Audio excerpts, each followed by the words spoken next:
everybody, it is day 21. It's the 21st day of September. Do you remember the 21st day of September?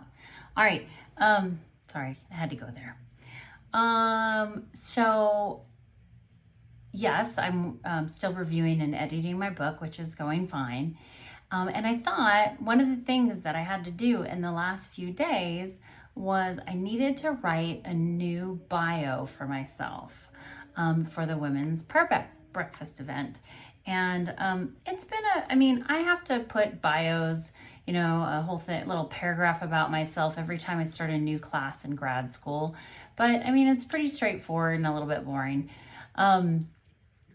But I wanted to come up with a bio that popped, maybe was a little funny, and just really highlighted, the things that people like the most about me that, and got me this invitation to be the speaker at this prayer breakfast event. I don't take it lightly. I'm very honored to do it, and had done it 10 years previously. And here I am being invited again. So that's fantastic. But that's all easier said than done, because if you're anything like me, it is hard to write a bio. Not because it's hard, like I can't do it. It's that for me, I get stuck in my head. I don't like talking about myself. I am a very talkative person. I could talk a cat off a fish wagon, some would say, at least my grandpa used to say. And when it comes to like giving myself credit, I've mentioned this before, I'm not always good at that. I'm kind of good at just like, let's just keep going and doing what we're doing. We'll talk about it later,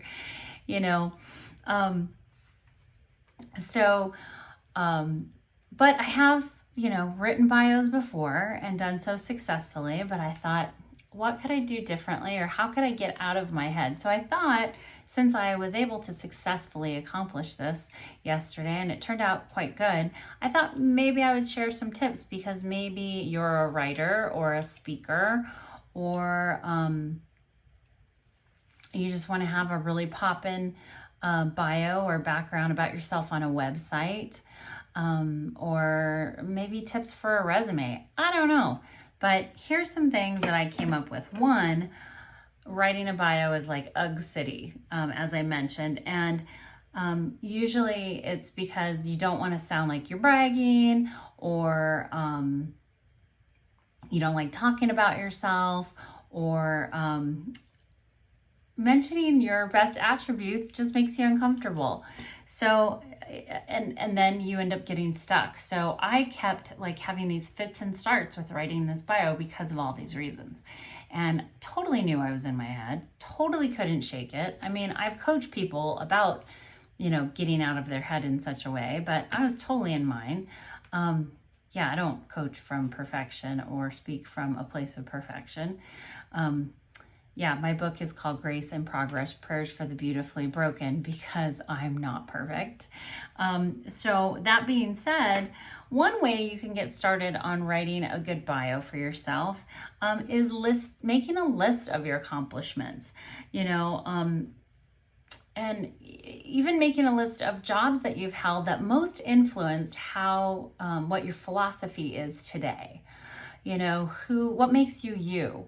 What about those positions like influence who you are and the way you operate in the world now?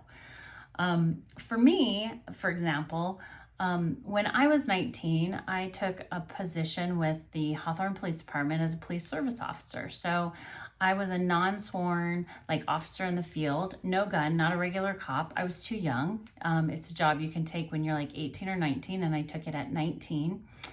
And it was a way to get immersed into law enforcement without going the full Monty. And it was great. I became a CSI. I was a traffic collision investigator. I went to these different schools to accomplish all these skills. And it was really fascinating. And I learned some amazing things. And and even though that was many, many years ago now, I don't want to go too many on the many, but even though that was several years ago, it has most influenced, that first career has most influenced who I am, because it's where I really got to serve other people and really got that life is ministry. So like that's something I always mention in a bio. I was also a 911 operator at one point. I also flew helicopters. I was a private pilot. And during all those things, I was also in the U.S. Army Reserves. So again, all these things indicate that one, I like to think and play outside the box, outside the lines of what was maybe acceptable for 18, 19, 20-year-old girl, at that time. But they also emphasize service, except for the helicopter flying. Although, while I was working for the police department in Hawthorne, I helped write a proposal and did all the research and got the resources in order for the police department to have its own helicopter program in conjunction with the city of Gardena. And that was unprecedented. They had never done anything like that before. So again, service indicates service. So another thing that you can think about and maybe make a list of are attributes that people usually compliment you about. I often get complimented for my joy, my smile, these dimples, and, my patience. Let's see, what else? That have a light about me. And so like a vibrancy. And I'm always quite moved by that. And it's even hard for me to share it right now with you guys. But those are a few other things I would write down on that list of like jobs that you most influenced you or you enjoyed the most, attributes that people usually compliment. And when you're chatting with a friend, what are some of the stories from your life or your life experiences that people most like or enjoy hearing about when you make a new friend or you're in a new group of people? That might be an interesting aspect to include as well.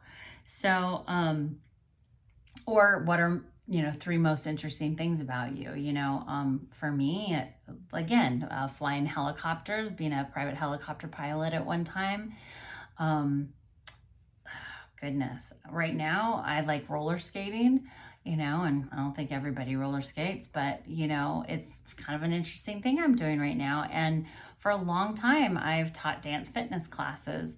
Now I just substitute teach, but I love to dance. So those are all cool things, in addition to being an award-winning author of a Christian devotional. So pretty cool stuff.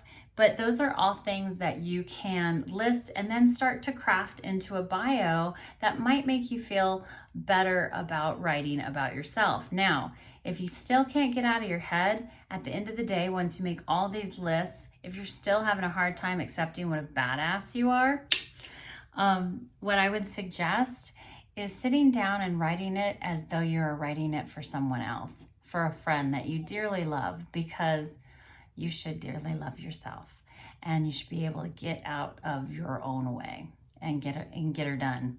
So I hope this was helpful on tips for how to write a good bio. And you can always DM me if you'd like to read mine.